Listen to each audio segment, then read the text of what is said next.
Boa noite a todos. A graça e a paz de nosso Senhor e Salvador Jesus Cristo. Nesta noite, convidamos a todos para estarmos orando. Os irmãos que puderem se colocar de pé. Todos que estão acompanhando, cultuando conosco através da transmissão. Vamos orar ao Senhor. Vamos agradecer por mais um dia, mais uma oportunidade que Deus nos dá. Aleluia. Pai querido, Pai amado, te agradecemos, Senhor, por mais uma quarta-feira na tua casa para te adorar, para bendizer o teu santo nome, Senhor. Estamos aqui, Senhor, reconhecendo, Pai, o quanto dependemos de ti, da tua presença, dos teus cuidados, Senhor. Senhor, ministra nos nossos corações nessa noite, Pai. Usa, Senhor, o ministro ou a ministra que estará trazendo a tua palavra nesta noite, Pai. Que venha ao encontro dos nossos corações, Senhor. Uma palavra que nós estamos precisando da tua parte, Pai. Uma palavra que venha nos curar, Senhor. Uma palavra que venha nos sarar. Senhor, em nome de Jesus Cristo, Pai, receba nosso louvor, nossa adoração, Senhor. Receba o nosso culto a Ti, Pai. Deus, em nome de Jesus Cristo, Pai, estamos aqui reunidos no Teu nome, Pai. Estamos aqui unidos na Tua presença, Senhor, para Te agradecer, para bendizer a Ti, Pai, para glorificar o Teu santo nome, para declarar o quanto Tu és santo, Senhor, para render graças, para render louvores a Ti, Senhor. Fala conosco, Pai, em nome de Jesus Cristo, Pai. Que nessa noite venha ser uma noite especial, Senhor. Venha ser uma noite de transformação, Senhor. Senhor, que nessa noite, Pai, o Teu Espírito Santo venha falar conosco, Pai. Venha falar com cada um de nós que aqui se encontra, Pai. Senhor, Tu conheces o coração de cada um que aqui se encontra, Pai. Tu conheces as aflições de cada um, Senhor. Ministra, Pai, diante de cada um, Pai, para que cada vida, Senhor, que aqui tem chegado, Pai, venha sair daqui diferente, venha sair daqui transformado, venha sair daqui restaurado por Ti, venha sair daqui restituído pela Tua palavra, Senhor. Em nome de Jesus Cristo, Pai, nós profetizamos no Teu nome, Senhor, a restauração, Senhor. Nós profetizamos no Teu nome a salvação, Senhor. Nós profetizamos no Teu nome a restituição, Senhor. Joga por terra todo o mal no nome de Jesus Cristo, Pai. Todo o mal que tem se levantado contra o Teu povo, venha cair por terra, Senhor. Eu ministro também, Senhor, uma palavra de cura, Senhor. Uma palavra, Senhor, aonde vidas que aqui se encontram, Pai, venha receber um milagre. Venha receber, Senhor, algo da Tua parte, Pai. Deus, em nome de Jesus Cristo, Pai, se estiver alguém aqui enfermo, Pai, seja curado, seja liberto, Pai. Que toda enfermidade venha ser expelida, Senhor. Que todo espírito maligno venha bater em retirada, Pai.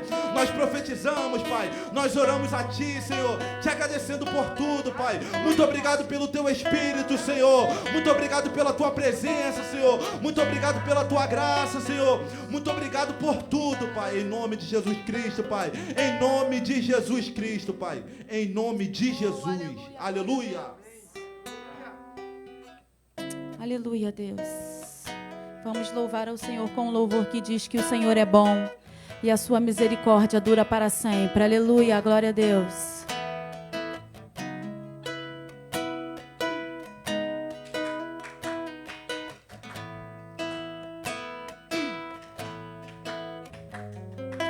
Bendirei ao Senhor para sempre, proclamarei que o Senhor é bom. Bendirei ao Senhor para sempre, proclamarei que o Senhor é bom. O Senhor reina. O Senhor reina, reinará com majestade. O Senhor reina em justiça e em verdade. O Senhor reina. O Senhor reina, reinará com majestade. O Senhor reina em justiça e em verdade. Eu bendirei, bendirei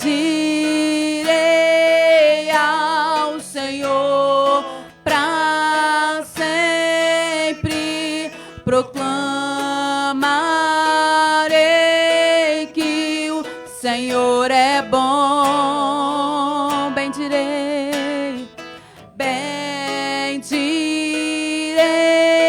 ao Senhor pra sempre. Proclamarei que o Senhor é bom. O Senhor reina, aleluia. O Senhor reina, reinará com majestade. O Senhor reina em justiça e em verdade. O Senhor reina, reinará com majestade. O Senhor reina em justiça e em verdade. O Senhor é bom. O Senhor é bom. O Senhor é bom. Tua misericórdia dura para sempre. O Senhor é bom. O Senhor é bom. Tua misericórdia dura para sempre. O Senhor é bom. O Senhor é bom. O Senhor é bom. Sua misericórdia dura para sempre. O Senhor é bom. O Senhor é bom. Tua misericórdia dura para sempre.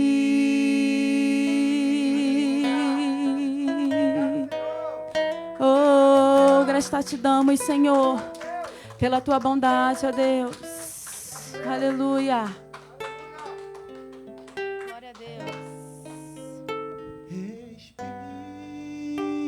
Espírito, enche a minha vida.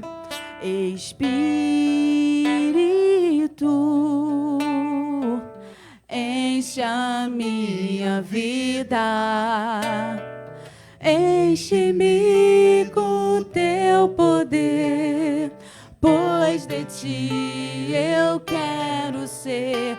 Espírito, enche o meu ser. Espírito, Espírito, enche a minha vida. Espírito, enche a minha vida. Enche-me com teu poder, pois de ti eu quero ser. Espírito, enche o meu ser. As minhas mãos eu quero levantar e em louvor te adorar.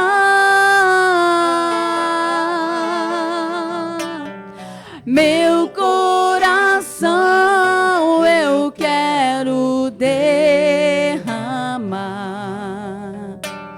diante do teu altar. As minhas mãos, declare.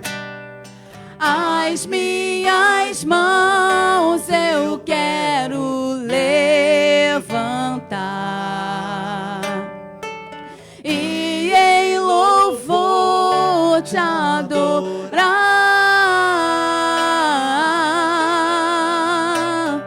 Meu coração derramar diante do teu altar, diante do teu altar, diante do teu altar.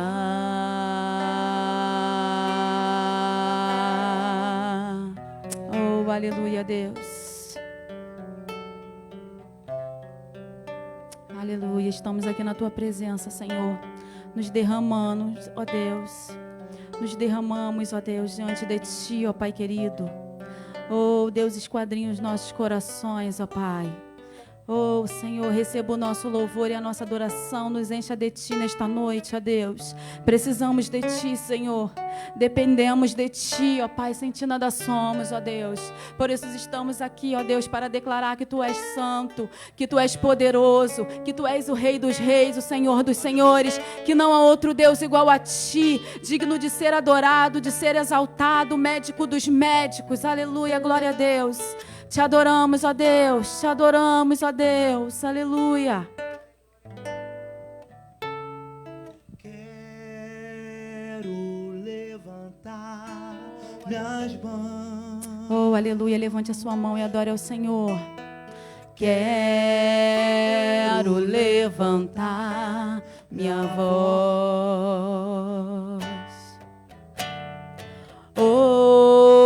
oferecendo a Ti minha vida,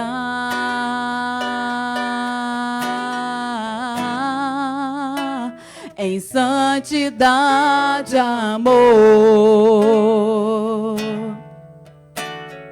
Pai, só a Ti eu ofereço minha vida e meu coração, e me prostro em Tua presença,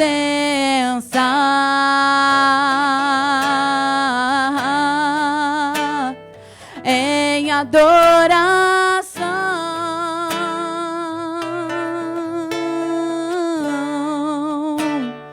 Filho de Deus, Filho de Deus, recebe sim, oh aleluia, toda a glória, a honra e o louvor. Filho de Deus, Filho de Deus,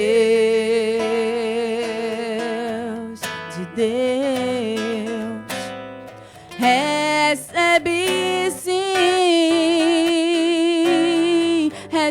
sim, toda a glória, a honra e o louvor.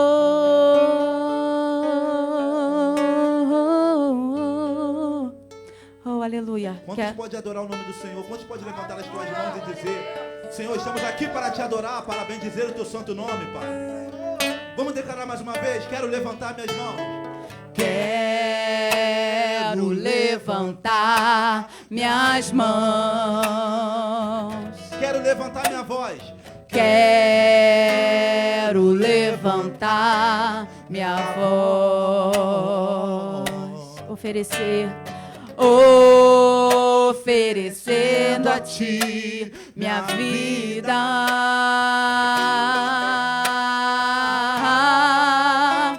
em santidade, amor.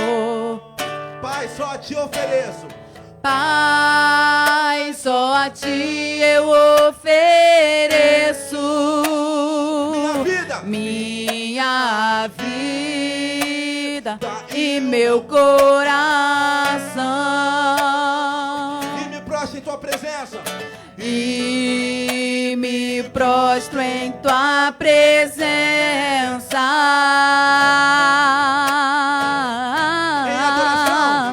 Em adoração.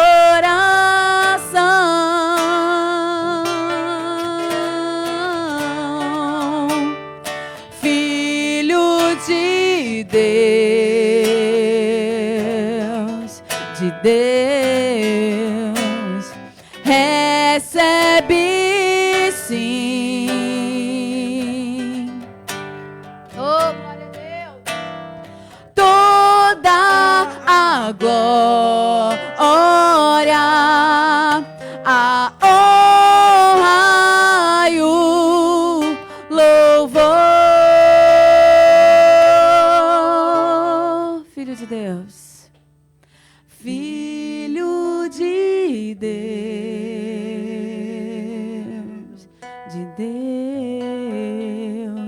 recebe sim. Recebe, Senhor, toda a glória. Toda a glória, a honra e o louvor. A honra e o louvor. A honra e o louvor.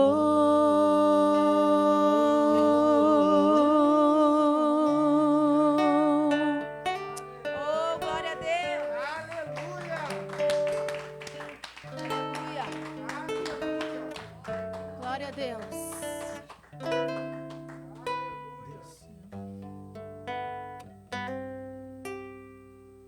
Será Sobre ti o Espírito Santo e o poder do Altíssimo e o poder do Altíssimo te envolverá. Descerá sobre ti o Espírito Santo e o poder do Altíssimo te envolverá. Tua alma viverá, teu espírito renovará, e do teu corpo tudo novo se fará. Aleluia, você crê nisso? Glória a Deus. Tua alma viverá, teu espírito renovará, e do teu corpo tudo novo se fará. Declare mais uma vez, descerá. Descerá sobre ti o Espírito Santo e o poder do Altíssimo te envolverá. Descerá sobre ti o Espírito Santo e o poder do Altíssimo te envolverá. Tua alma viverá. Tua alma viverá, teu espírito renovará, e do teu corpo tudo novo se fará.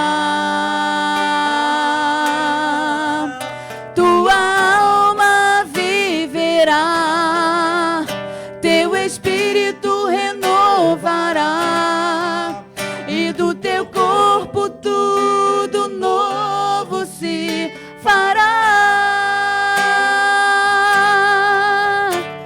E chorará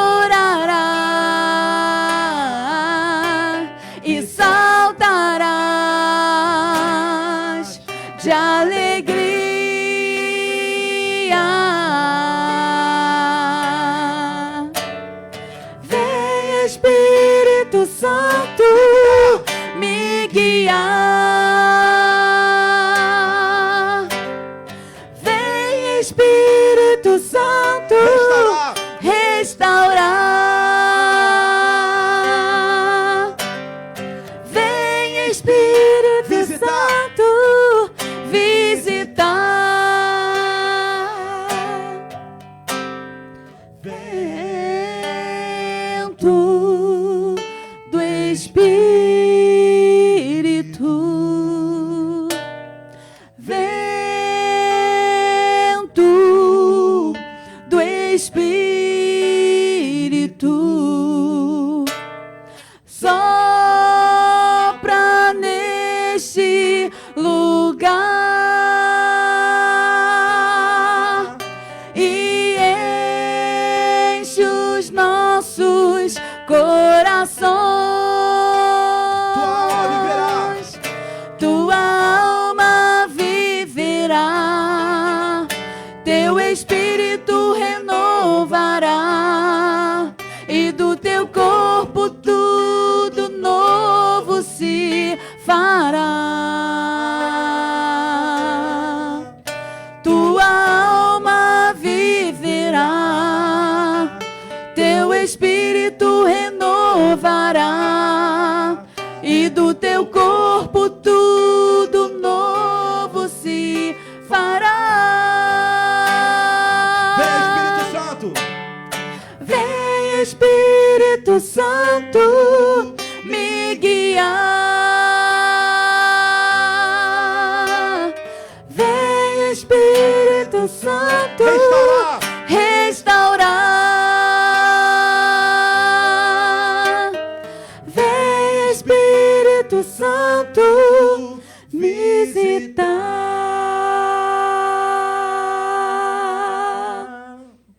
Aleluia. Agradecemos a oportunidade em nome de Jesus.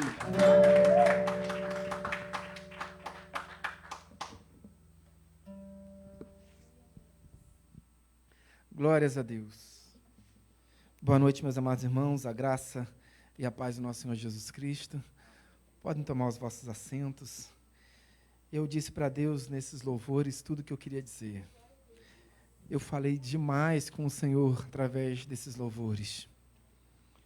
Eu disse para Deus que Ele é tudo na minha vida. Eu disse para Deus que eu sou absolutamente dependente dEle. Eu disse para Ele, nesse momento de intimidade com o Senhor, porque os louvores me levaram a esse momento de intimidade com o Pai. E eu disse para Ele, depois de atingir esse momento de intimidade com o Senhor, eu disse: Senhor, me enche com o Teu Santo Espírito. E, queridos, que louvores, que louvores. A gente precisa entender que Jesus, quando chegou naquela vila de Samaria, Samaria não é uma cidade, tá? Samaria é uma região. A gente costuma falar que Samaria era a principal cidade ali da Samaria. A principal cidade da Samaria era Sesbate. Mas a Samaria só tinha uma cidade e o resto era um composto de vilarejos. Então a gente sempre se refere a Sesbate como sendo Samaria. A Bíblia às vezes aponta também nesse sentido. Mas a principal cidade era Sesbate. Mas tinham muitos vilarejos, muitas aldeias, e era comum que muitos judeus, com o intento de cortar caminho, na direção que faziam, na viagem que faziam, subindo da Galileia para a Judéia, para Jerusalém, especificamente, eles necessariamente poderiam passar ou pela Samaria ou pelo Jordão, pelo Vale do Jordão, né? O Jordão é um grande vale. E é interessante notar, porque muitas das viagens que Jesus fazia e que os judeus, de modo geral, faziam naquele tempo, eles seguiam em direção pelo vale, saíam da Galileia, de qualquer cidade da Galileia, de Tiberíades, de Cafarnaum, de Nazaré. De Nazaré, normalmente, eles cortavam pela Samaria, mas quando eles estavam ali em Tiberíades, em Cafarnaum, em Cesareia de Filipe, eles vinham sempre pelo vale. Ocorre que quando eles chegavam próximo ali da região onde fica o Mar Morto, que eles tinham que subir em direção a Jerusalém, aquele vale que liga a cidade de Jericó, O vale que liga a cidade de Jericó, a cidade de Jerusalém, é chamado de o vale da sombra da morte. Quantas vezes Jesus passou por ali? Quantas vezes o próprio Senhor Jesus passou pelo vale da sombra da morte? Quantas vezes muitos dos discípulos passaram pelo vale da sombra da morte? Por quê? Porque o outro caminho era Samaria, e os judeus não se davam com os samaritanos. Então, normalmente, os judeus evitavam o caminho da Samaria. Mas Jesus quebrava paradigmas. Jesus passava pela Samaria. Jesus cuidava dos samaritanos. Jesus se preocupava com os samaritanos. Quando Jesus operou um milagre no filho da viúva de Naim, era uma vila samaritana. Jesus tocou no esquife. Jesus restaurou a vida na Samaria. Quando Jesus chega em João capítulo 4 e conversa e tem aquele diálogo impressionante, impactante com aquela mulher samaritana, naquele momento Jesus disse uma frase que move a igreja até os dias de hoje. Ele disse que Deus estava à procura de verdadeiros adoradores, que o adorem em espírito e em verdade. Ele não disse isso para os judeus, ele disse isso para uma mulher samaritana. Boa noite a todos. Boa noite a todos. Sejam todos muito bem-vindos. Boa noite, Espírito Santo de Deus. Seja muito bem-vindo em nosso meio. Boa noite àqueles que estão em seus lares. Senhor, faz algo novo em nossas vidas nessa noite. Eu creio, Senhor, que o Senhor fará algo novo em nossas vidas. Quem esteve aqui domingo pela manhã? Levante a mão. A maioria. Alguém não esteve e assistiu o culto pela rede? Amém. Mas eu sei. Nós falamos no domingo de manhã sobre uma luta quase injusta da nossa alma com o Espírito. A nossa alma que é uma alma muito cheia de argumentos, é quase que um advogado, um bom advogado, ela nos convence. Ela nos convence de que o errado é certo, ela nos convence a agir em desconformidade com a vontade do Senhor. E por que eu digo, como eu sei qual é a vontade do Senhor? A vontade do Senhor está revelada através da sua palavra, mas não somente no texto escrito. A palavra de Deus, ela foi proclamada, diz o texto sagrado, na minha mente e no meu coração. A palavra de Deus, diz o salmista, que ela está revelada na natureza. Os céus proclamam a glória de Deus. E o firmamento anuncia a obra de suas mãos. Então, em tudo que vemos, vemos o poder de Deus sendo manifesto. Mas ainda assim, a minha alma luta contra isso. A minha alma luta incessantemente para me convencer a seguir um caminho mais fácil, que, na maioria das vezes, esse caminho encontra-se em desconformidade com a vontade de Deus para a minha vida, para as nossas vidas. E eu quero convidar os amados irmãos que abram as vossas Bíblias no Sefer de Números, no rolo de Números, no livro de Números, no capítulo 12, para que nós possamos ler a palavra de Deus e então orarmos ao Senhor juntos, como igreja que somos. E nesta oração, nós faremos uma brit. Quem sabe o que é brit? Brit. Brit. Brit. Na Bíblia tem 7 brits. 7 brits.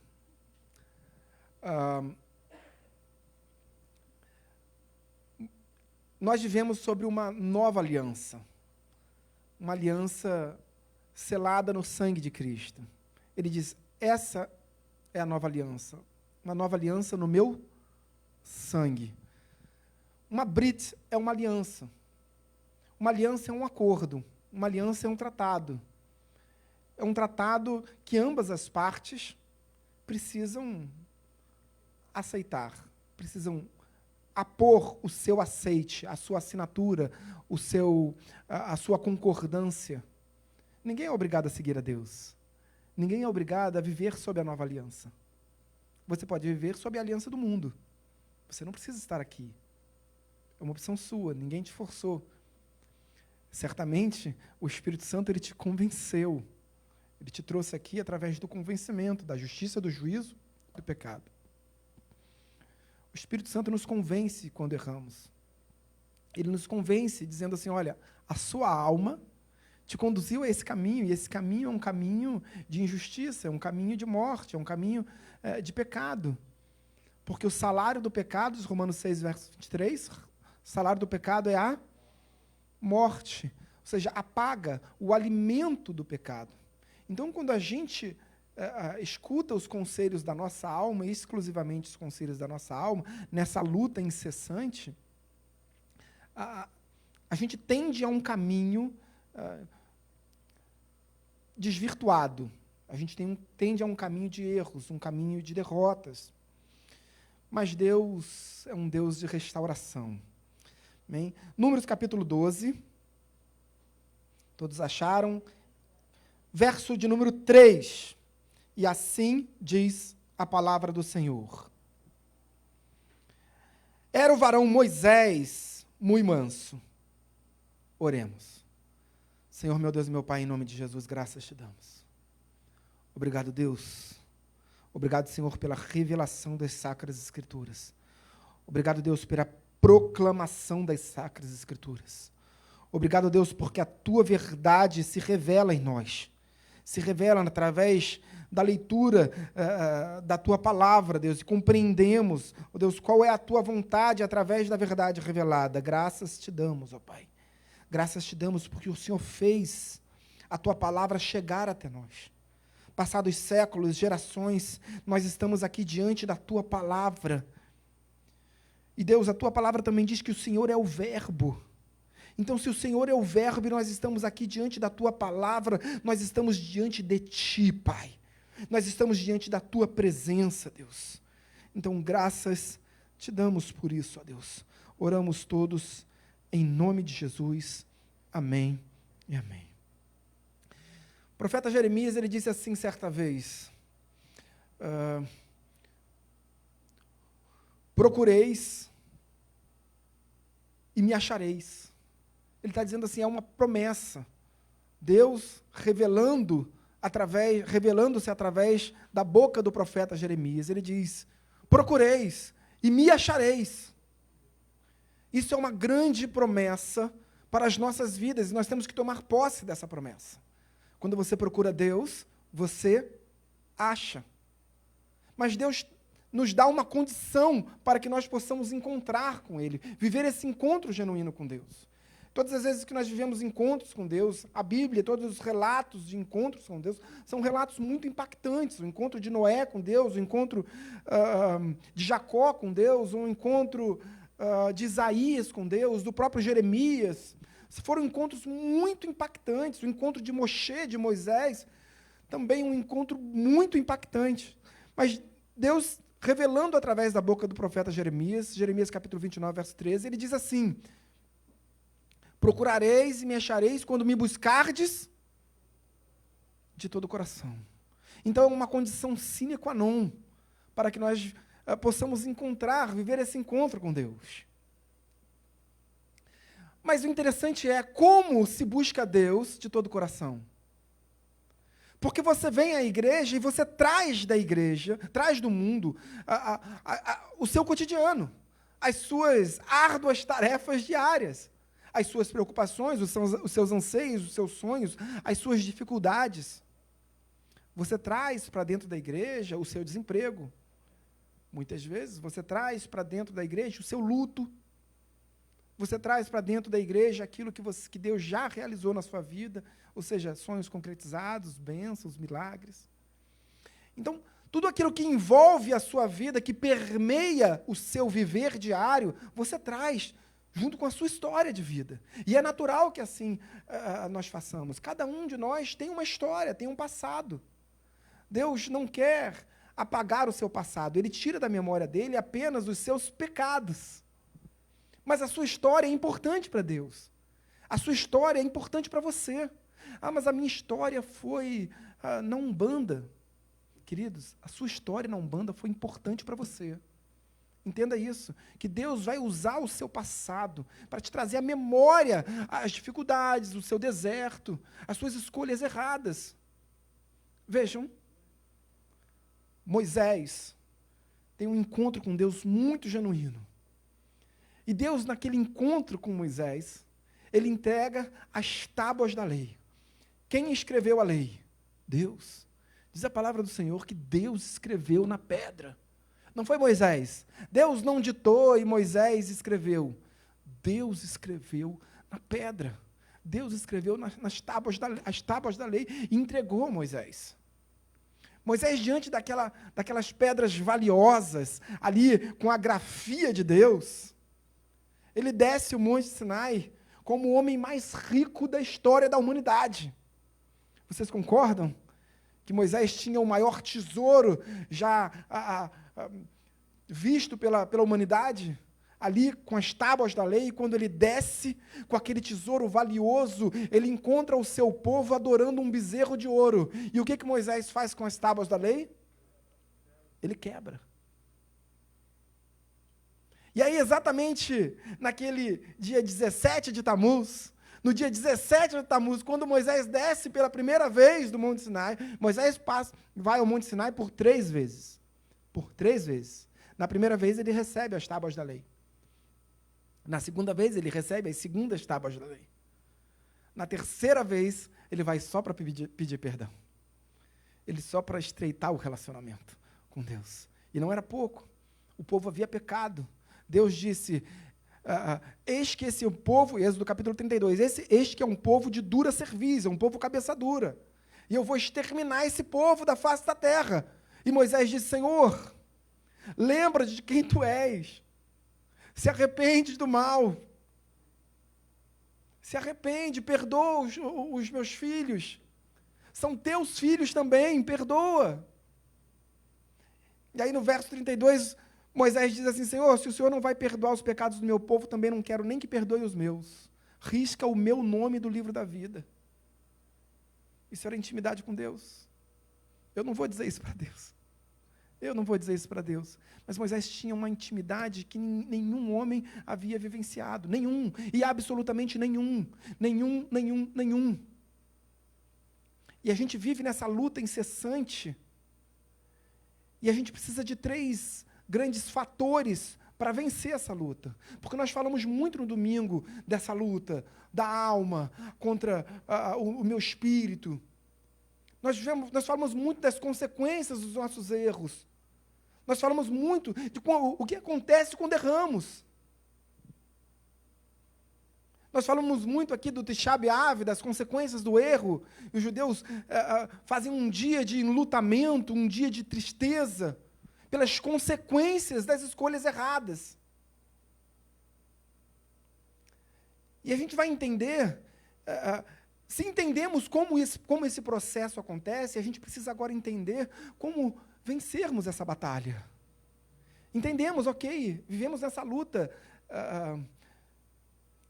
quase injusta da minha alma. É a minha alma jogando contra mim. É a minha alma lutando contra mim, me levando para o erro, me levando para as escolhas erradas. Então é uma luta quase injusta, porque sou eu. Mas Deus, Ele não me visita mais. Deus, Ele habita em mim. Então, a minha chance de vitória vai a quase 100%. Por que não é 100%? Porque depende de mim. Porque depende também de mim. Quando Deus diz assim, olha, pela graça, através do apóstolo Paulo, pela graça, sois salvos mediante a fé. A fé depende de mim. o agir depende de mim. Sem Deus, não há salvação. Mas Deus não age onde há necessidade. Nós vemos pessoas se perdendo no mundo, pessoas que carecem de Deus, pessoas que podem ser curadas nos hospitais e não são curadas, porque Deus não opera um milagre nessas vidas. Por quê? Porque Deus não age onde há necessidade. Deus age onde há fé. Todas as vezes que Deus opera um milagre, em toda a história bíblica, quando ele operou o milagre do cego de Jericó, ele pediu, traga o cego. Quando ele chegou diante, o cego chegou diante de Jesus, Jesus olha para o cego, está vendo que está cego, foi ali carregado. Ele diz, o que queres que eu te faça? Quando Jesus curou no tanque de Betesda, o paralítico, o que queres? Jesus espera a manifestação da nossa fé. Ou você diz para Deus o que você quer, ou esse milagre não acontece na sua vida. Porque tem que ter um relacionamento, queridos. Deus não tem relacionamento com essa coluna, com esse púlpito, com esse instrumento. Deus não vive relacionamento com coisas. Deus traça relacionamento com pessoas. Então, Deus espera de nós esse relacionamento. Quando a gente fala que Deus habita em meio aos louvores, é porque você está louvando. Deus não habita em meio aos hinos musicais. Deus não habita em meio às músicas. Deus habita em meio ao ato de adoração. Moisés, como nós lemos, era um homem muito manso. Era um homem humilde. Um homem que errava, que acertava. Mas eu estava falando aqui sobre a nossa história, a história dos nossos erros. Aí Moisés subiu de novo lá para o Monte Sinai, naquele dia 17 do mês de Tamuz, e de novo ele recebeu as tábuas da lei, só que agora Deus falou assim para ele, Moisés, eu já escrevi uma vez, agora é você que vai escrever. Eu imagino, queridos, para Deus escrever na rocha, na pedra, deve ser muito fácil, amém? É Deus. Agora eu imagino para um homem sem instrumentos, Moisés sozinho no Monte Sinai. E agora é a vez dele escrever. Deus diz assim, Moisés, eu não vou escrever, agora é você. O máximo que eu posso fazer é te ditar, mas quem vai escrever é você. Moisés já tinha ficado 40 dias. E agora quantos dias Moisés ficou de novo? 40 dias de novo. Por quê? Porque ele precisava de 40 dias, pelo menos, para escrever toda a lei. Ele já tinha um relacionamento com Deus, o pecado não foi dele. O pecado foi do povo. Mas quando o tabernáculo foi construído, o que Deus levou? O que Moisés levou, através da orientação de Deus, para dentro da arca da aliança, da arca do testemunho?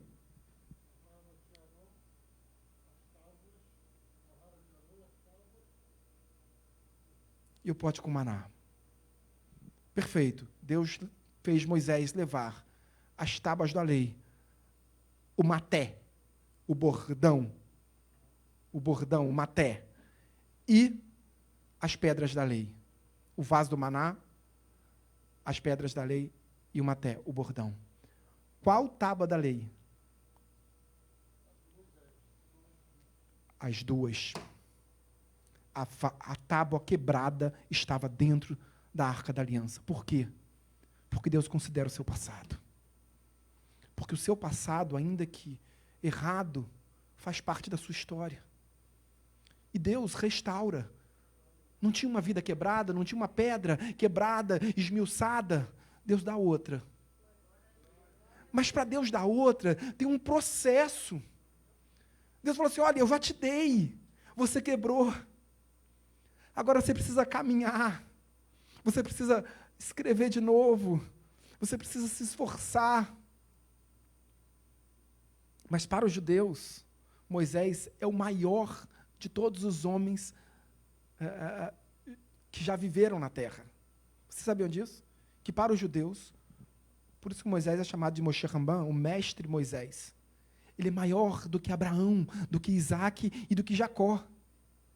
Por quê? Por que para os judeus Moisés é o maior de todos? Porque ele recebeu a palavra. Porque ele recebeu a palavra. Abraão não recebeu a palavra. Isaac não recebeu a palavra, Jacó não recebeu a palavra. Eles não viviam sob o período da lei, porque a lei não existia. Vejam, qual é o primeiro livro da Bíblia a ser escrito? Jó. Livro de Jó. É o primeiro livro a ser escrito. O livro de Gênesis foi escrito por Moisés, assim como todo o Pentateuco. Amém? Em que pese os judeus digam que a Torá, ou seja, os 5 primeiros livros da Bíblia, na compreensão judaica, queridos, nós não somos judeus. Não queremos ser judeus. Nós somos igreja do Senhor. Jesus, entretanto, era judeu. E é importante algumas compreensões do que Jesus vivenciou, do próprio ministério de Jesus, dos seus seguidores.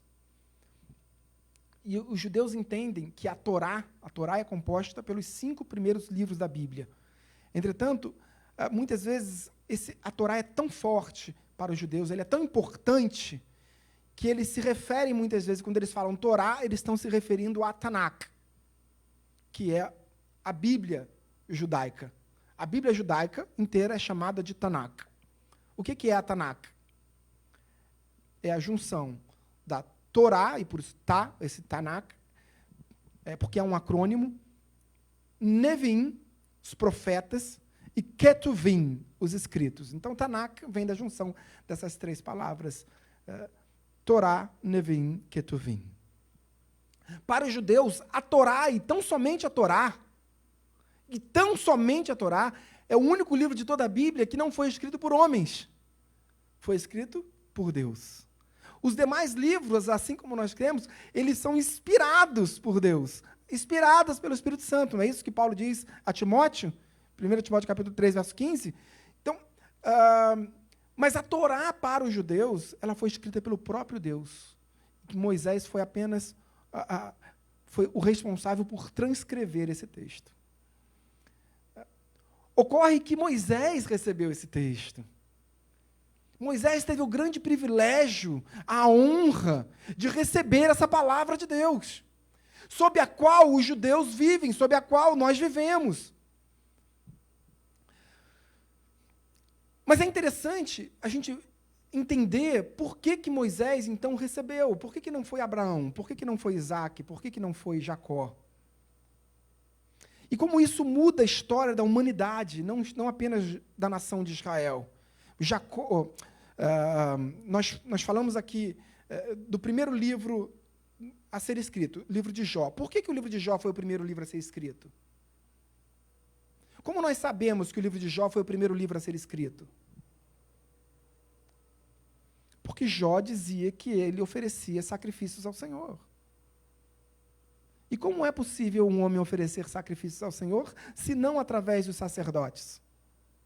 Só é possível que um homem ofereça sacrifícios ao Senhor, que não através dos sacerdotes, para os judeus eu estou dizendo, para aqueles que viviam sob a lei, se esse homem vivia antes da proclamação da lei. Ou seja, este Jó era anterior a Moisés. E como foi Moisés o autor do Pentateuco, nós entendemos que o livro de Jó foi o primeiro livro a ser escrito. Existe uma outra razão. Quantos filhos Jó teve? 10. 5 mais 5. 10. 10 filhos. Depois de passar por todas as provações, onde Deus restaurou tudo, deu tudo em dobro. Deu casa, servos, deu tudo em dobro. Deus só não deu uma coisa em dobro. O quê? Alguém falou, os filhos. Por quê? Porque Jó não tinha perdido os filhos estavam com o Senhor. Essa vida é fugaz e passageira. Essa vida com o Senhor é eterna e gloriosa. Mas depois da sua aprovação, Jó ainda viveu 140 anos. 140 anos, e isso era uma característica de quem estava mais próximo do pecado inicial.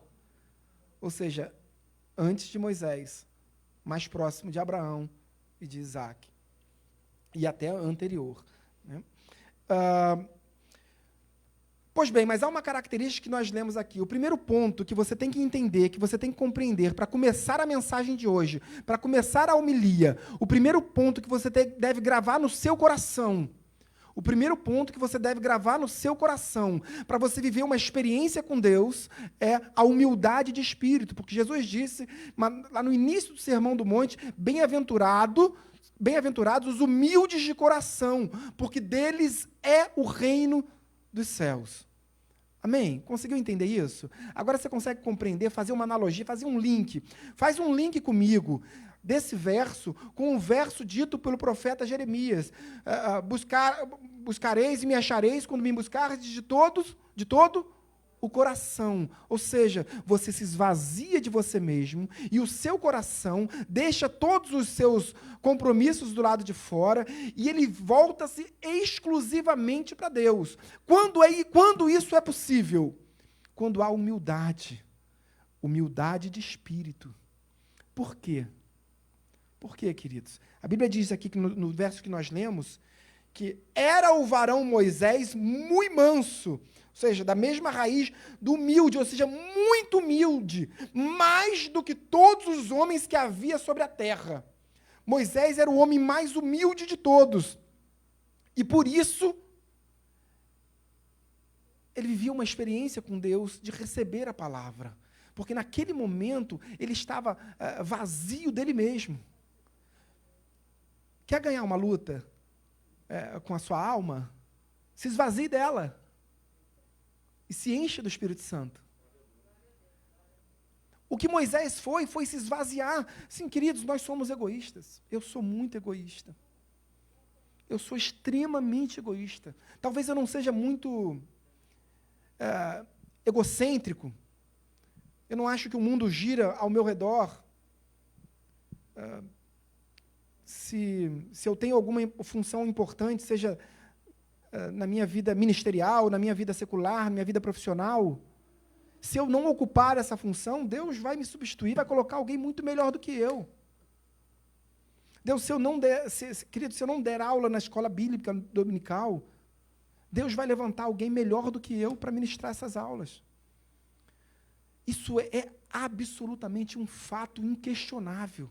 E outra, eu ainda vou assumir as consequências por não assumir a responsabilidade. Entretanto, para eu viver uma experiência única com Deus, tem ainda o meu lado egoísta que me impede dos meus sonhos pessoais, dos meus projetos pessoais. Nada contra sonhar, muito pelo contrário, sonhe, não sonhe pequeno, queridos. Eu sempre cito aqui o Leonardo Ravenhill, que foi um dos livros que mais impactaram na minha conversão, isso há mais de 20 anos atrás. E o Leonardo Ravenhill, ele dizia assim, o homem só pode chegar até aonde sua visão alcança. Ou seja, se você limita o seu sonho, é ali que você vai chegar. Agora, se você não impõe limites aos seus sonhos, as suas conquistas não terão limites. E Deus está dizendo isso para você. Então, Moisés, ele estava desprovido de ego. Ou seja, desprovido das suas vontades pessoais. Ele queria seguir a Deus. E em função dessa humildade, que Deus não encontrou em mais nenhum outro homem, Deus entregou a ele a palavra. Ou seja, Deus não vai viver um relacionamento com quem se preocupa mais consigo do que com ele mesmo, do que com o Senhor. Você quer viver um relacionamento com Deus? Busca Deus. Busca Deus, em primeiro lugar. As suas vontades pessoais são adjacências. O seu egoísmo te afasta de Deus. Eu tenho sonhos. Maravilha, ótimo, sonhe. Mas o teu sonho não é o que te move. Deus te move em busca do seu sonho. Entende? Compreende que são coisas, é a chamada igreja da vassoura? É a igreja de Marta e Maria? Queridos, Marta não amava Jesus? Amava. Amava a obra, amava Jesus, amava os afazeres, amava lavar a louça para servir Jesus, amava preparar o cozido para servir Jesus. Maravilha, ela fazia tudo isso. Mas ela estava mais preocupada com a vassoura, com as adjacências, do que com o próprio Senhor. Então ela falou assim: Maria, o que você está fazendo aí adorando? Nesse momento, a vassoura, limpar a casa. Jesus estava na casa deles. Jesus estava ali, com eles. E Marta estava preocupada com a vassoura, com os afazeres. Enquanto Maria só queria saber de adorar. A vassoura é importante? Muito. Só não é mais importante que Jesus, queridos. Nenhum ministério de louvor, ministério pastoral, nada.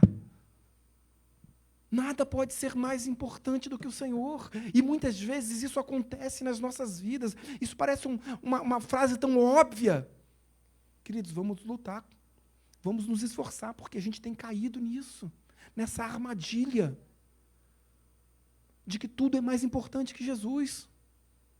O meu cargo, a minha função, o meu trabalho secular, o meu ministério na igreja. A gente se preocupa tanto em fazer o melhor. Para quem? E outra coisa. Uma vez eu estava pregando no aniversário da igreja sul-fluminense, acho que é Barra do Piraí ou Resende. E eu me lembro que era aniversário de uma igreja, perdão se eu não me... E aí, no final do culto, uma irmã falou assim para mim: pastor, missionário, eu estou sendo perseguida no trabalho.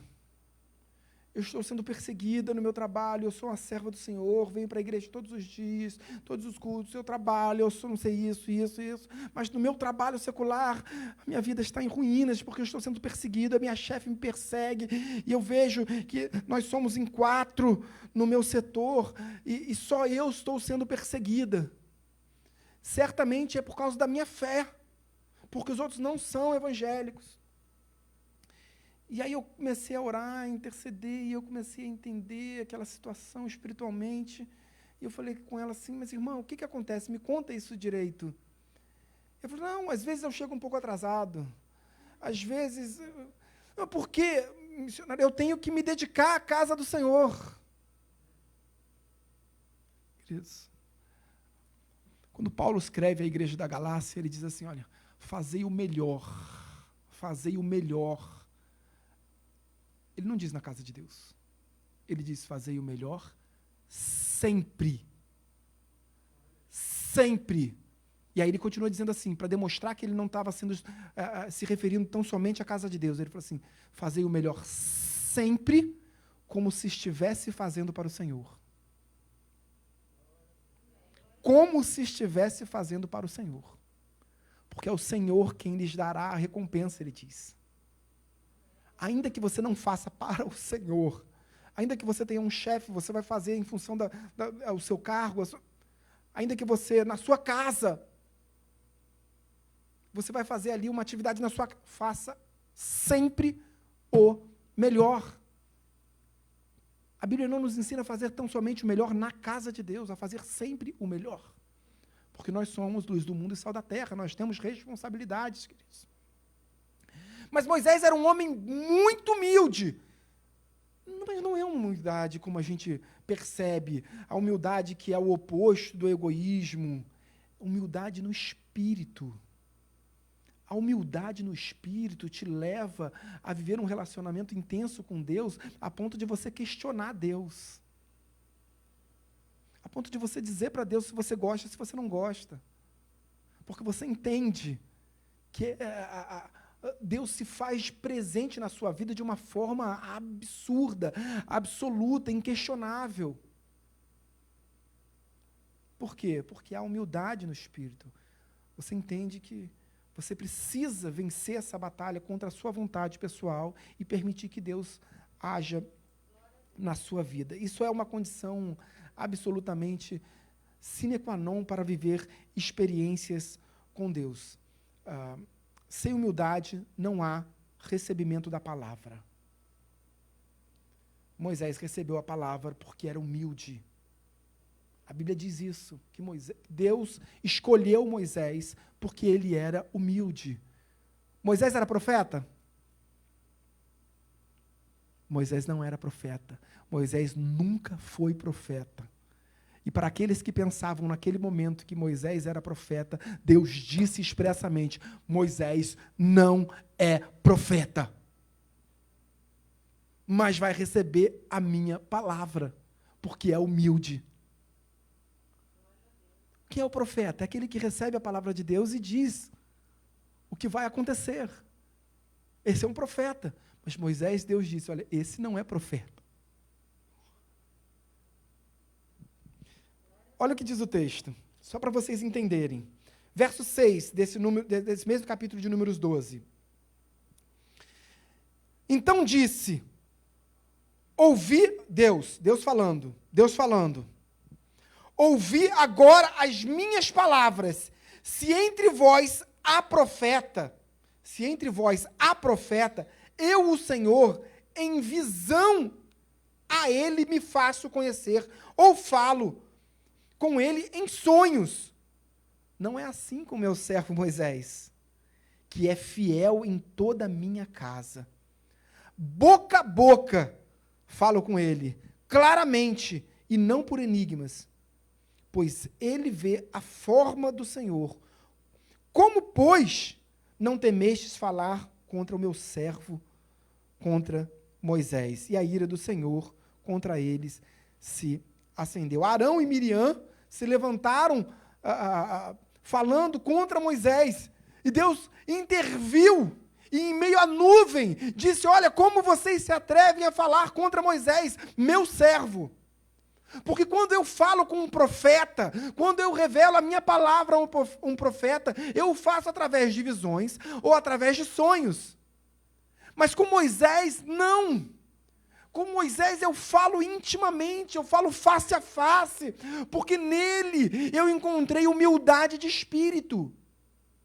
Portanto, quer receber a palavra do Senhor na sua vida? Seja humilde, humilde de espírito, humilde espiritualmente.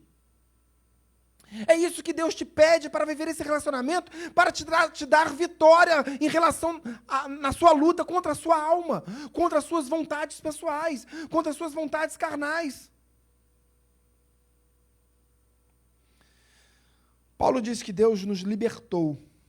E ele diz assim, claramente, olha, foi para a liberdade que Deus te libertou. Viva a liberdade.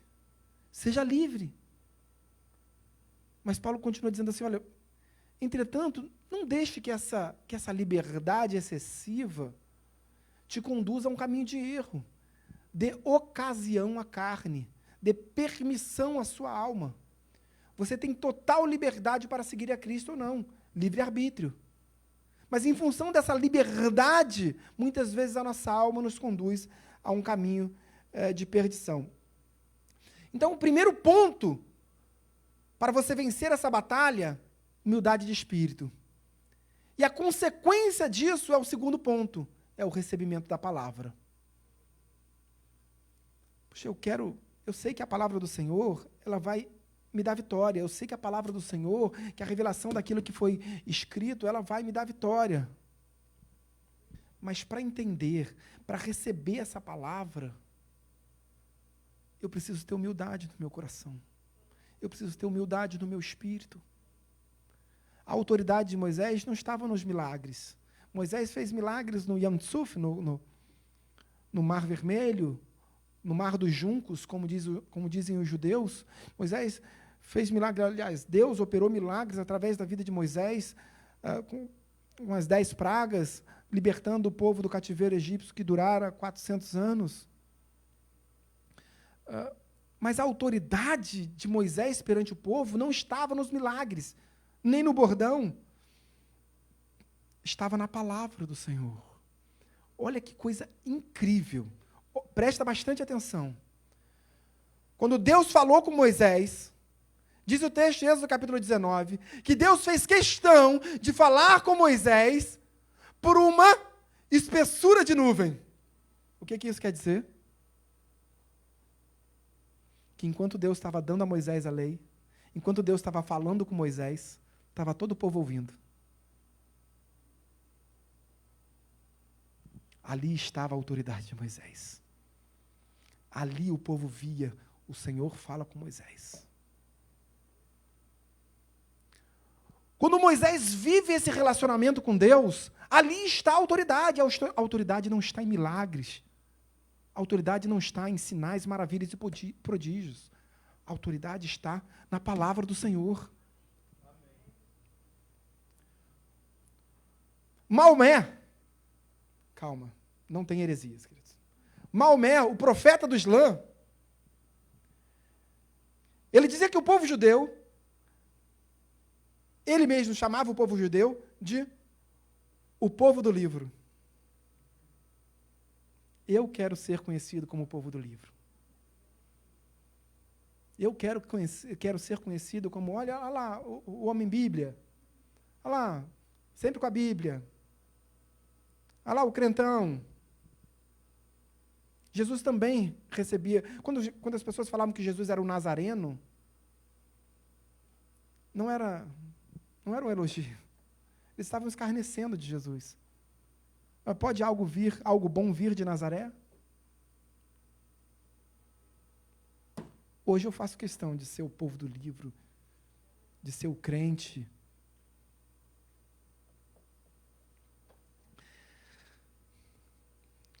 Queridos, a gente vê em tantos povos que foram extintos, povos da antiguidade que foram extintos.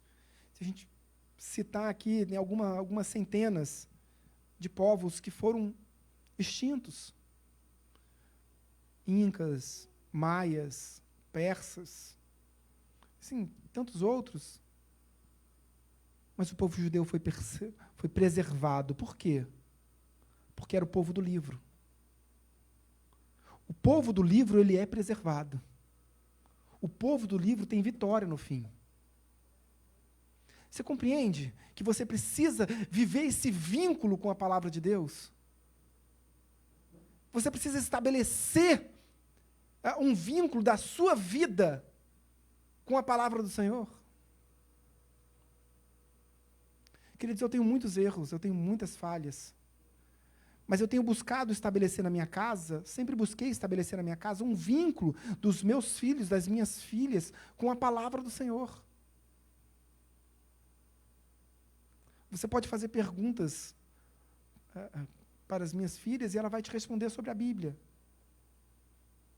Porque elas criam esse vínculo, elas estão criando a cada dia esse vínculo com a palavra do Senhor. Você pode perguntar para minha filha de 4 anos, ela sabe onde Jesus nasceu, ela sabe quais foram os presentes que Jesus recebeu, ela sabe por que Jesus foi para o Egito, ela sabe aonde Jesus foi morar depois que saiu do Egito, ela sabe por que Jesus saiu de Nazaré e foi para Cafarnaum. Ela sabe quem batizou Jesus. Ela tem 4 anos, aliás, ela tem 5 anos. Eu esqueci o nome. Perdão. Priya, amor. Queridos, sem esse vínculo com a palavra de Deus, pereceremos. Não é apenas conhecimento. Conhecimento é vital.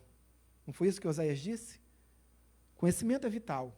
Sem conhecimento o povo perece. O próprio Senhor Jesus falou isso. Mas está uma revelação que é muito clara através de Josué, quando Deus diz assim, Josué, olha, conhece a palavra, né? Medita nessa palavra dia e noite, guarda essa palavra no seu coração. E aí ele continua dizendo assim, e então, cuida para que pratique essa palavra todos os dias. E então, prosperarás o teu caminho. Quanta gente... Queridos, o diabo conhece a Bíblia. O diabo conhece a Bíblia muito mais do que a gente. Conhecimento é vital. Não tem a menor dúvida. Mas não é exclusividade. Para que você tenha vitórias na sua vida, sobretudo contra você mesmo. Contra a sua alma, que milita contra você. Paulo não disse que é uma luta da carne contra o espírito? A carne aí representa a sua alma, os seus desejos, as suas vontades pessoais. Mas é muito interessante que ele diz assim, boca a boca falo com ele, Deus falando. Boca a boca falo com ele, claramente, e não por enigmas, pois ele vê a forma do Senhor. Como, pois, não temestes falar contra o meu servo, contra Moisés? Deus diz assim, olha, eu tenho um relacionamento tão íntimo com Moisés, que ele vê a minha forma, ele vê a minha natureza, ele vê a minha essência. Quando Jesus disse para os seus discípulos, olha, de que espírito sois, também lá na Samaria, de que espírito sois? Naquele momento, Pedro e Tiago estavam tendo uma dificuldade de enxergar quem era Jesus. A natureza de Jesus, a essência de quem nós somos. Nós somos igreja, queridos. E ser igreja exige uma série de requisitos. Aceitei o Senhor Jesus. Sou igreja. Calma. Ainda não é assim. Ainda não é assim. Você precisa viver Cristo. Viver Cristo. Vencer a sua alma. Você precisa ter um relacionamento com Deus. Não basta chegar aqui e dizer, eu aceitei Cristo.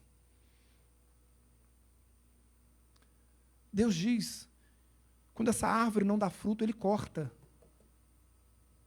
Nós somos enxertados na árvore. Mas se esse galho que nós somos não der fruto, não frutificar, Ele retira de novo.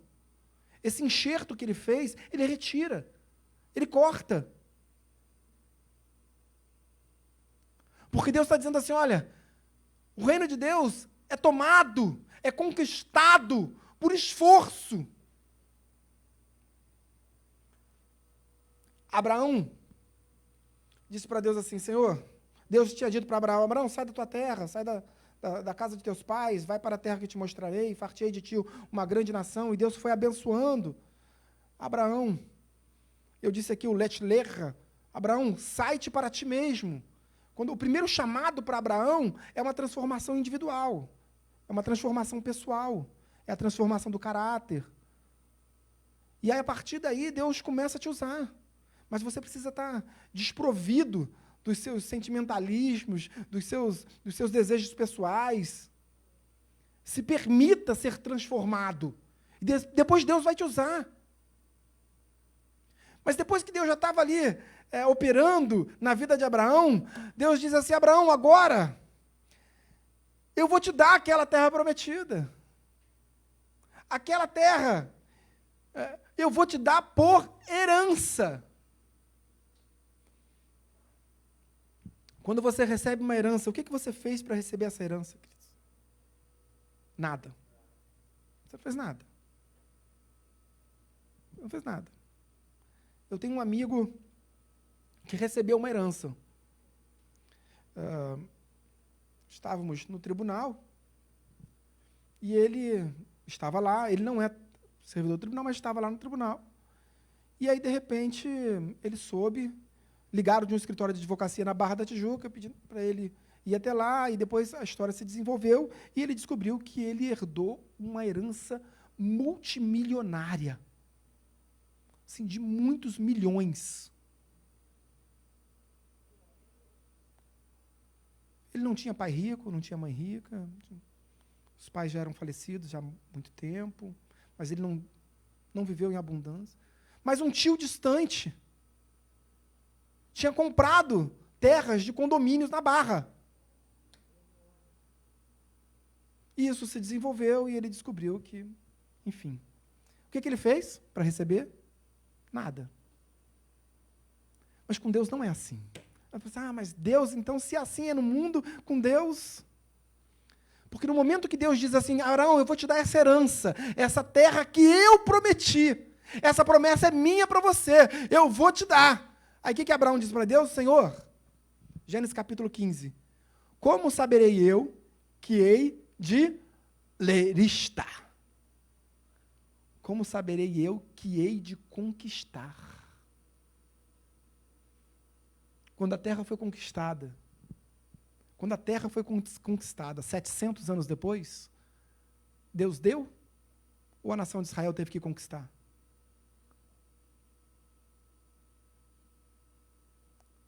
Quer uma bênção na sua vida? Conquista, luta. Então Deus está dizendo assim, olha, eu entendo a sua luta. Eu entendo a sua luta da alma contra o espírito, eu entendo. Mas você precisa se esforçar. É uma atitude sua. Você precisa ter humildade para receber a minha palavra, e recebendo a minha palavra, você me recebe. E a partir daí, vamos lutar junto. Você sozinho vai perder. Mas se eu estiver contigo, você vai ganhar. Mas ainda assim, você precisa se esforçar. Porque é óbvio. Imagina que eu vou para a igreja no dia do jogo do Flamengo. Você precisa lutar. Mas aquela novela que eu gosto tanto, você tem que lutar. Nada contra assistir novela, queridos. Eu não assisto. Nenhuma. Assisto muito pouca coisa na televisão. Mas não condeno. De forma alguma. Mas cuidado. Cuidado com os estereótipos. Cuidado com os estereótipos em relação, sobretudo, ao povo de Deus. Quem são os evangélicos numa novela, por exemplo? Quem faz papel de evangélico numa novela? Então, cuidado com os estereótipos, cuidado com aquilo que querem entregar para a igreja. Nós somos servos do Senhor, queridos. E com o Senhor nós vamos vencer essa batalha. Eu não estou dizendo que vai ser fácil, mas a gente vai vencer. A cada dia, a gente vai lutar. E a gente vai vencer. Fique de pé, por gentileza. Eu ainda não terminei, mas eu peço que você fique de pé, por gentileza. Eu me recordo do Salmo 114, que fala sobre a passagem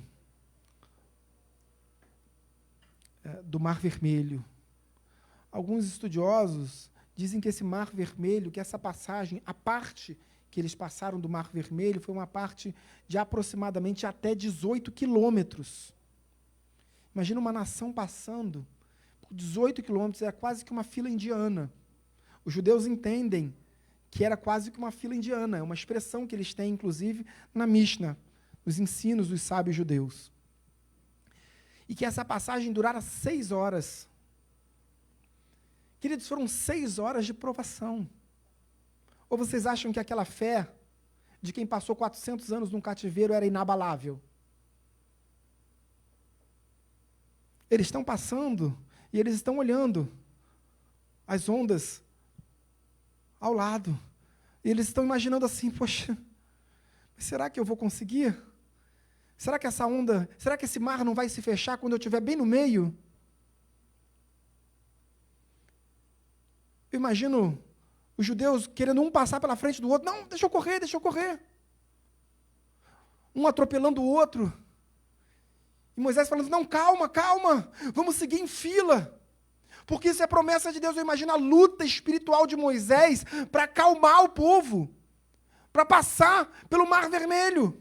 Porque eles estão vendo ali a onda. E o que você pensa? Quando você fica doente, num leito de hospital, você pensa, eu vou morrer. Quando você faz uma prova, eu não vou passar. Quando você faz uma viagem longa, ai meu Deus, será que eu vou bater o carro? Quando seus pais viajam, quando seus filhos viajam, você fica preocupado. Quando seu filho sai à noite, adolescente, jovem, aí você fica, ai meu Deus, Senhor, vai acontecer alguma coisa, vai acontecer. Senhor, guarda eles porque vai acontecer alguma coisa. Você está fazendo a sua oração, mas ao mesmo tempo você está ali dizendo que você acredita e que vai acontecer alguma coisa. Quando você sai, você vai na pizzaria com seus amigos da igreja e você estaciona o seu carro do lado de fora e você vai e entra, você fala assim, mas será que meu carro vai ser roubado? E você ora, Senhor, guarda meu carro. Mas ao mesmo tempo que você ora, você está dando ouvidos à sua alma, dizendo assim, o meu carro vai ser roubado. E quando você sai, o seu carro foi roubado. Porque você estava ouvindo a sua alma, ao invés de fazer uma oração a Deus, genuína. Porque uma oração cheia de... Seja verdadeiro com Deus. Dê razão para Deus, dê espaço para Deus. Então você está passando ali no meio daquele deserto, no meio daquela dificuldade, no meio das ondas, e você está ali olhando para a onda. Você não percebe o tamanho do milagre que Deus está fazendo na sua vida, a abrir o mar. Deus abre o mar para você passar. E quando você está no meio do mar, você fica imaginando que o mar vai se fechar. Olha onde você está hoje, querido, e olha onde você estava no passado. Veja o que Deus já fez na sua vida. Entenda que em Cristo você é mais do que vencedor. Feche seus olhos, eu quero orar pela sua vida. Você que também está em casa, feche os olhos, vamos orar juntos, como igreja que somos.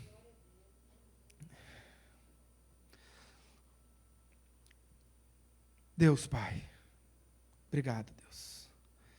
Obrigado, Pai. Entendemos, ó Pai, que há uma dualidade em nós. Ora, somos espirituais, como Maria, ora somos materiais e olhando para as coisas adjacentes, como Marta. Mas cremos em Ti. Cremos em Ti, Deus. Mas nós somos sinceros, ó Deus, para afirmar que muitas vezes o Senhor não é o centro de nossas vidas. Nós somos sinceros para afirmar que muitas vezes nossas angústias, nossos desejos pessoais tomam um espaço em nossos corações que é Teu, Pai. Perdoa, Deus. Me perdoa, Senhor. Me perdoa, Senhor. Diz a Tua palavra que, em Hebreus capítulo 11, verso 6, que sem fé é impossível Te agradar. Sem fé é impossível viver esse encontro contigo, Pai. O Teu amor é incomensurável, indescritível. Mas o profeta Abacuque, ele diz, eis o soberbo, sua alma não é reta nele, mas o justo viverá pela fé. Nós queremos viver pela fé, Pai, mas às vezes a nossa soberba, às vezes o nosso egoísmo, às vezes o nosso egocentrismo nos afasta de Ti, nos afasta do caminho da retidão. E Deus, nesse momento nós temos liberdade. O Senhor nos dá liberdade para nos achegarmos a Ti e clamar pelo Teu perdão, Pai. Perdoa-me, Deus. Perdoa os meus erros, perdoa as minhas falhas. Permita, Deus, que haja em mim humildade. Permita, ó Deus, que através dessa humildade o Senhor me preencha e derrame a Tua palavra, a presença do Teu Espírito sobre a minha vida. Permita, ó Deus, que motivado pelo Teu Santo Espírito, eu tenha coragem para me esforçar, para lutar, para guerrear. Eu entro nesse caminho, Pai, sem olhar para trás, porque o Senhor está comigo, porque eu estou em Ti, porque eu reconheço quem eu sou em Ti, e porque eu sei quem Tu és, Pai. Deus, graças Te damos por isso, Deus, mas mais uma vez, Deus, nos perdoa, Me perdoa, Deus. Nos perdoa pelo nosso egoísmo. Nos perdoa, Pai, porque o nosso coração muitas vezes se preenche de coisas adjacentes, de coisas que não te pertencem, que não estão correlacionadas ao teu reino, com a tua presença em nós. Deus, em nome de Jesus, nos ensina a buscar a Ti em primeiro lugar, Deus. Nos ensina a buscar a Ti em primeiro lugar, Pai. Independentemente de consequências, nos ensina a buscar a Ti em primeiro lugar, Deus. Nos ensina a buscar o Teu reino em primeiro lugar. Nos ensina a buscar a Tua justiça em primeiro lugar. Nos ensina a buscar o Teu Espírito em primeiro lugar. Nos ensina a buscar a manifestação da Tua vontade em nós, em primeiro lugar. Deus, graças Te damos por isso, ó Deus. Graças Te damos por isso, Deus. Graças Te damos. Oramos todos em nome de Jesus. Amém. E amém. Você pode tomar o seu assento. Se você foi abençoado, aplauda ao Senhor. Glorificado seja o nome do Senhor Jesus Cristo. Glorificado seja o nome do Senhor Jesus Cristo. É interessante notar que o povo judeu, a nação de Israel, vivia tendo a Torá como a base de sustentação da palavra, das suas vivências com Deus. Tinha ali a Torá. Em tudo que faziam, a Torá estava ali. Mas a Torá dizia, não coma, não misture carne com leite. Por que não pode misturar carne com leite? Não coma carne de porco. Construa uma arca com 2 querubins. E os querubins têm que estar com as asas abertas assim, como se estivessem tocando umas asas nas outras. Construa um templo em que as colunas tenham 18 côvados. Por que tantos detalhes? Por que tanto preciosismo? Por que Deus impõe limites? E qual é a diferença daquele povo para nós? Nós não somos judeus. Nós não vivemos sob o período da lei. Vivemos sob o período da graça, sob a dispensação da graça. Amém? Então a lei não é importante para a gente. Amém? Não, amém, queridos. Não diga isso nunca. Sem lei, guarda uma palavra no teu coração. Sem lei não tem graça. Sem lei não tem graça. A graça é o cumprimento da lei. A graça é o cumprimento da lei. Hoje nós vivemos sob o Espírito. Paulo diz isso à igreja da Galácia. Se vós viveis sob o Espírito, não andais conforme a lei, mas sob o Espírito. Então não vivemos conforme a lei. Aquele povo judeu necessitava de uma lei. Hoje, pela graça, nós entendemos o que é certo e o que é errado. Isso de uma maneira geral. Vejam, queridos, tinham coisas tão absurdas que eram feitas no passado e você olha assim, poxa, isso é errado. Mas aquele povo não tinha a compreensão que nós temos. Não era algo tão natural, por isso era necessário a lei. Hoje, por exemplo, nós vivemos sob leis do nosso país. O nosso país permite que você mate alguém? Sim ou não? Sim. Você pode, querido. A lei permite. A lei do nosso país permite que você mate alguém. Não existe nenhuma lei no nosso país que diga, olha, é proibido matar. É proibido cometer um homicídio? Não diz. É proibido cometer um furto, um roubo? Furto, artigo 155, subtrair coisa alheia móvel para si ou para outrem, sem emprego da força. Artigo 157, roubo, subtrair coisa alheia móvel para si ou para outrem mediante violência ou grave ameaça. Não não diz, é proibido roubar? Não, não diz. Homicídio simples. Artigo 121 do Código Penal diz, matar alguém. Ponto. Pena, tal, tal, tal. Ele diz, é proibido matar? Não. Ele diz que se você matar, você está ao arbítrio da lei para ser penalizado por isso. Você vai responder por uma pena. Mas por que não diz que é proibido matar? Porque não é óbvio. Porque nós vivemos sob essa obviedade, queridos. Nós entendemos o que é certo ou errado. Então a nossa luta, carne e espírito, ela é intensa, é uma luta, uma luta árdua, dura.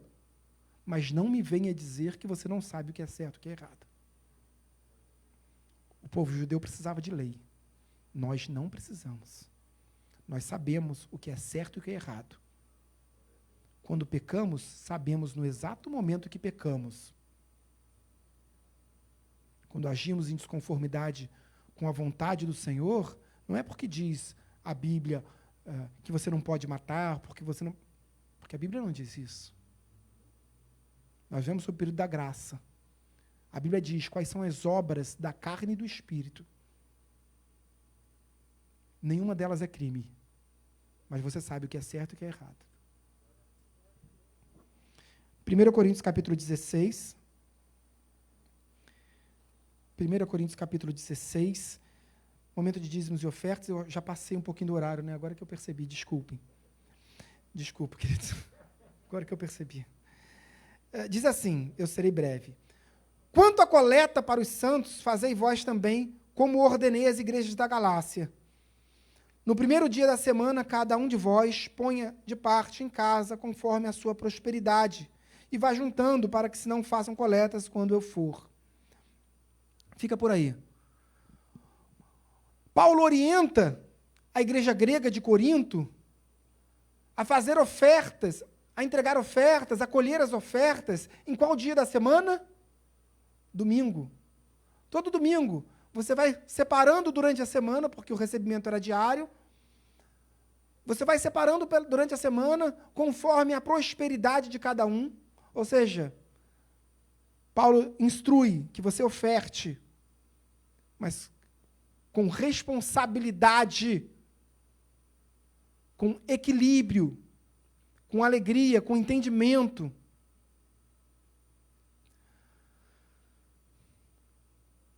A oferta e os dízimos são para quem, queridos? Para a igreja, não é para o mundo. Quando Deus diz, através do salmista, louvai a Sião, Deus não está querendo que o mundo louve. Deus está querendo que a igreja louve.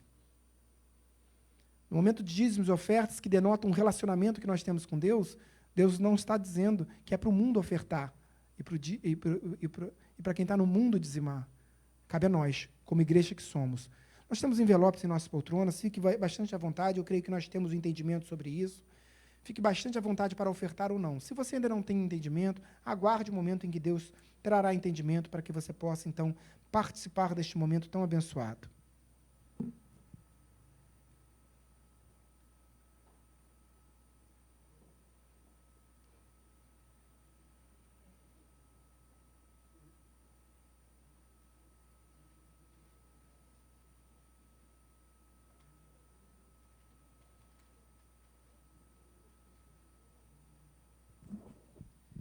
Vou acelerar um pouquinho, gente, desculpa, porque realmente eu não me atentei para o horário.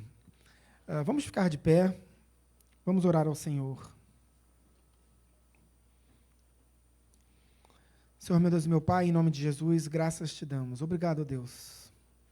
Obrigado, Deus, porque entendemos que nesse momento nos relacionamos contigo. Obrigado, Senhor, porque é para ti, Pai. É para a tua obra, para o avanço do teu reino, mas é sobretudo para ti, Pai. Não estamos falando de valores, estamos falando do nosso espírito, da nossa alma, da nossa adoração, daquilo que nos move, de que espírito somos. Recebe, Pai. Recebe a nossa oferta, o nosso dízimo, Pai, mas recebe, sobretudo, o nosso louvor e a nossa adoração. Multiplica na casa dos teus servos, multiplica na tua casa, para que haja para que as portas dessa igreja permaneçam abertas e para que outras portas sejam abertas. Graças te damos, ó Pai. Mas multiplica também na casa dos teus servos, Deus. Abre porta de emprego, traz promoção no trabalho, traz aprovação em concurso público. Enxerga, Pai, mais uma vez a necessidade de cada um aqui, Deus. Oramos todos em nome de Jesus. Amém e amém. Os nossos obreiros estarão recolhendo as nossas ofertas. Se você tem o seu dízimo, eu estarei aqui à frente. Não sei se alguém vai entregar o dízimo, eu estarei aqui à frente para receber de suas mãos.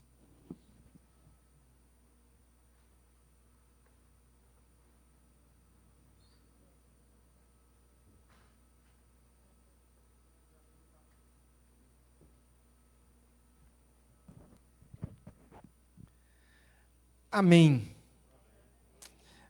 Estamos encerrando, mas hoje é o culto dos aniversariantes. E como culto dos aniversariantes, não existe sem o bolo da Tati. O mais importante do culto dos aniversariantes, Jesus, depois o bolo da Tati. Jesus amado. Eu estou igual a minha filha olhando para o bolo. Igualzinha a minha filha. Nós vamos fazer aqui um sorteio. Tem um sorteio, é isso? E como é que eu faço esse sorteio? Tem os nomezinhos, né? Nós vamos fazer um sorteio.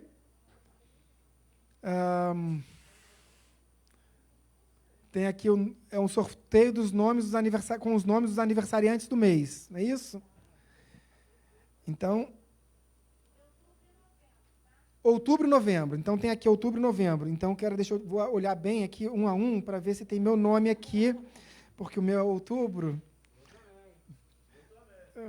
Rodrigo também, 13, não é isso? 13. Deixa eu tirar logo Rodrigo e Júlio daqui, para não atrapalhar.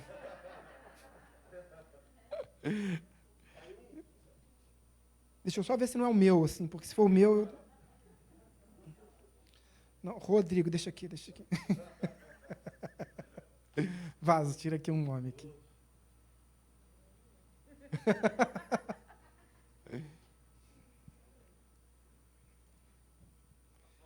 Missionário Flávio Franco, olha que bênção! Alexandre. Glória a Deus, nossa líder de evangelismo. Aliás, o aniversário do Alexandre é hoje. É hoje. Bênção de Deus para a sua vida. Alexandra é especial, importante demais para a nossa igreja. Alexandra, que Deus muito te abençoe. Vamos orar? Aliás, vamos para o momento dos avisos, depois a gente faz oração pelos aniversariantes, por todo mundo. Culto de cura e libertação, sexta-feira agora, amém? Sob a direção do nosso amado ministro de louvor, Diácono Rodrigo, eu também estarei aqui presente para ser abençoado. Neste sábado, chega mais, culto jovem às 19h30, culto presencial, é isso? É isso, só confirmando. Na Tijuca? Alguém falou, Tijuca. Amém. Bênção, Conde Bonfim 604, lá na nossa sede. Confraternização do Giro, no dia 12 de dezembro, aqui no restaurante Oliva, do Shopping Iguatemi. Buffet liberado, pizza, refri, enfim. R$60, se algum jovem tem desejo de participar e não tem condições de participar, acha, eu não posso dar os R$60, só posso dar 10, não se preocupe, procure a Aninha. A Aninha vai te abençoar. Como sempre fazem comigo, não pode falar que é vingança, não, né? Brincadeira, queridos. EBD, Diácono Flávio Franco, domingo, 9h da manhã, estamos estudando História da Igreja, não perca, tem sido bênção para as nossas vidas. Culto da Família do Ensino, esse domingo, 10h15 da manhã, eu estarei presente, quem ministrará a palavra do Senhor será o Diácono Renan, e será bênção demais.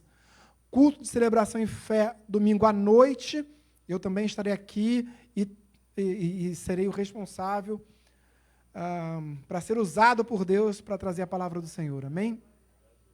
Encerramos? Acabou? Vamos ficar de pé. Vamos orar ao Senhor.